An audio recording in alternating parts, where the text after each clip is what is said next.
Joint family. रोशनी, अब तेरी शादी की उम्र हो चुकी है।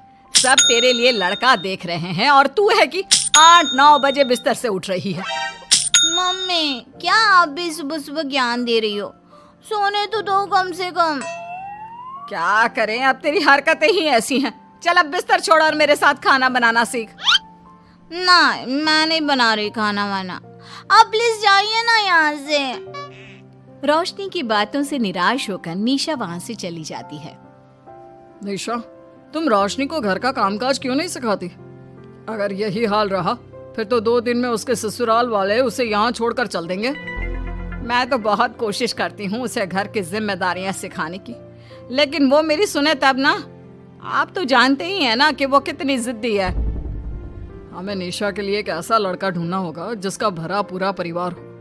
सास ससुर से लेकर जेठ जिठानी देवर ननद सब हो। यहाँ ना सही, लेकिन शादी के बाद उसे वहाँ अपनी जिम्मेदारियों का एहसास जरूर होगा। कुछ दिनों के बाद रोशनी का परिवार उसके लिए लड़का देखना शुरू कर देता है और एक दिन चिराग नाम का लड़का रोशनी को देखने अपने परिवार के साथ उसके घर पहुंच जाता है। देखिए भाई साहब, मैं पहले ही आपको बता देती हूँ, हमारा परिवार बहुत बड़ा है, इसलिए अगर आपकी लड़की हमारे घर की जिम्मेदारियाँ बिना ना नुकुर के उठा सकती है तभी हम ये रिश्ता पक्का करेंगे। अरे ये भी कोई बोलने वाली बात है बहन जी। हमारी रोशनी आपके पूरे परिवार को बैठे बैठे खिला सकती है। इतनी जिम्मेदार है मेरी बेटी। अगर ऐसी बात है फिर तो हमें इस रिश्ते से कोई आपत्ति नहीं है। तो फिर चट मंगनी पट ब्याह के बारे में क्या ख्याल है? हाँ बिल्कुल। शादी में देर किस बात की? 3 हफ्ते बाद ही शादी का शुभ योग है। अगर आपको कोई दिक्कत ना हो तो हम इनकी शादी भी 3 हफ्ते बाद ही करा देते हैं। अरे हमें इसमें कोई परेशानी नहीं है।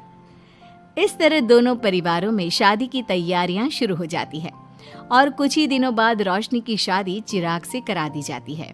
शादी के बाद, बहू, इनसे मिलो।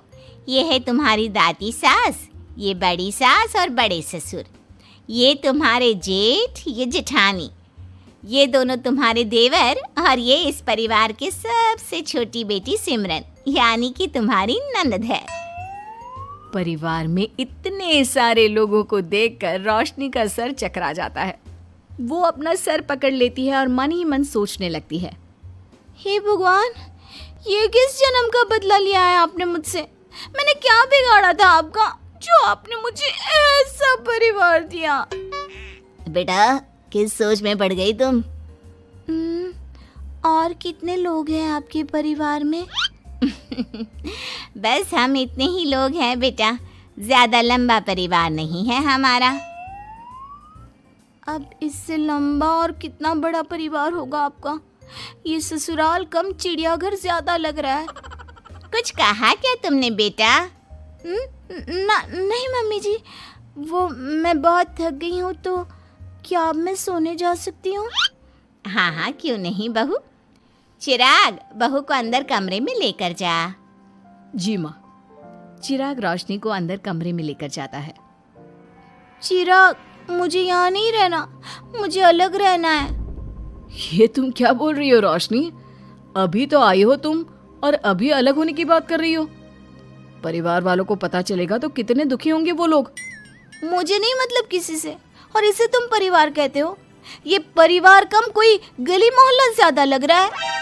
रोशनी, अभी तुम नई हो इस परिवार में, इसलिए शायद तुम्हें ऐसा लग रहा है। कुछ दिन में आदत हो जाएगी तुम्हें। चिराग की बात सुनकर रोशनी अपना सर पकड़ लेती है। आपको समझाना तो दीवार में सर पटकना है।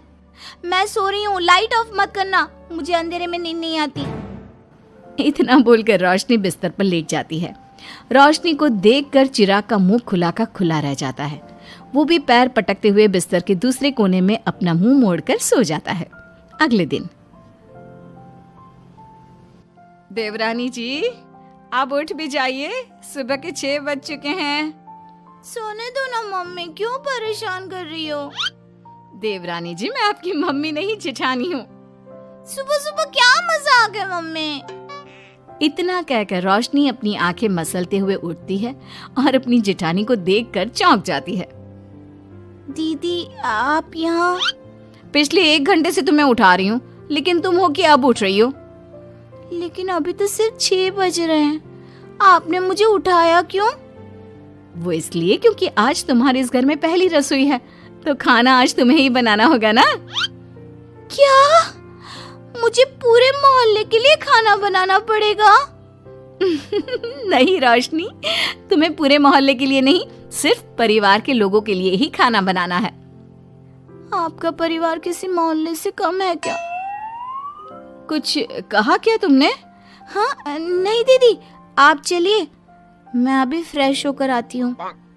आरती वहां से चली जाती है, जिसकी थोड़ी देर बाद रोशनी भी रसोई में जाकर मजबूरी में सबके लिए खाना बनाने लगती है। पूरे 2 घंटे मेहनत करने के बाद उसका खाना बनकर तैयार होता है। वाह बहू, खाना तो बड़ा स्वाद बना है।